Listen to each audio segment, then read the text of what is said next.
আমাদের আবার দর্শকের দরবারে সাড়া দিয়ে আজকের তথ্যটি আমাদের পাঠিয়েছেন আমাদের নিয়মিত ও প্রিয় দর্শক বন্ধু শ্রীমতী সতী বিশ্বাস। পরিচালক অরবিন্দ মুখোপাধ্যায়ের অভিন্ন হৃদয়ের বন্ধু ছিলেন গৌরীপ্রসন্ন মজুমদার এবং নচিকেতা ঘোষ।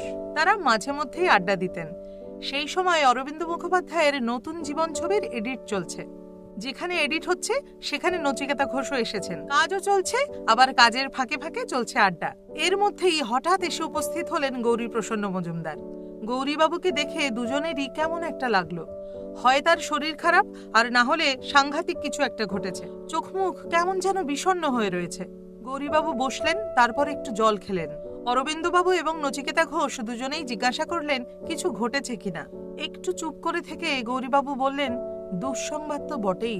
শচীন কর্তাকে পুজোর জন্য একটা গান লিখে শোনাতে গিয়েছিলাম, কিন্তু উনি বললেন ওনার স্ত্রীর লেখা গানে সুর দিয়ে অলরেডি গেয়ে রেকর্ড করে ফেলেছেন।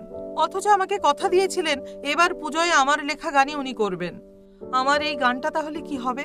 এতক্ষণে বোঝা গেল কেন ওনার চেহারা এত ফ্যাকাশে। নচিকেতা ঘোষ বললেন, কই গানটা একবার বের করো তো দেখি।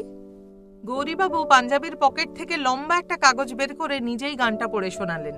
তারপর কাগজটা বাড়িয়ে দিলেন নচিকেতা ঘোষের দিকে। নচিকেতা ঘোষ একটু চোখ বুলিয়ে বললেন, না এখানে হবে না, চলো তো একটু ক্যান্টিনে যাই। তিন বন্ধু মিলে ক্যান্টিনে গেলেন। সেখানে গিয়ে নচিকেতা বাবু 5-6 কাপ চা খেতে খেতে গানে সুর দিলেন। পুরোটা সুর করার পর অরবিন্দ বাবুর দিকে তাকিয়ে বললেন, ঢুলু, তোমার আগামী ছবিতে এই গানটা যেভাবেই হোক রাখতে হবে। কিভাবে করবে সেটা সম্পূর্ণ তোমার ব্যাপার। প্রসঙ্গত উল্লেখযোগ্য বিষয় হলো সেই সময় অরবিন্দবাবু নিশিবদ্ধ ছবির চিত্রনাট্য লিখছেন। চোখের সামনে দেখলেন একটা গানের জন্ম হলো। অর্থাৎ শচীন কর্তার জন্য গৌরীপ্রসন্নবাবু যে গান লিখলেন তা এলো নচিকেতা ঘোষের হাতে, এবং ক্যান্টিনে চা খেতে খেতে তৈরি হলো সুর।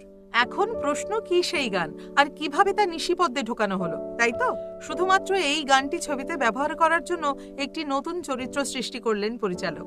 অনঙ্গ অর্থাৎ উত্তম কুমারের যে চরিত্র, তার একটি সাগরেদ হিসেবে নটবর চরিত্র সৃষ্টি করলেন, যে নটবরের ভূমিকায় অভিনয় করেন জহর রায়। এবার নিশ্চয়ই বুঝেছেন কি সেই গান। ঠিক ধরেছেন, না না না আজ রাতে আর যাত্রা শুনতে যাব না। শ্রীমতী সতী বিশ্বাসকে আন্তরিক কৃতজ্ঞতা ও ধন্যবাদ এত সুন্দর একটি তথ্য আমাদের সাথে ভাগ করে নেওয়ার জন্য।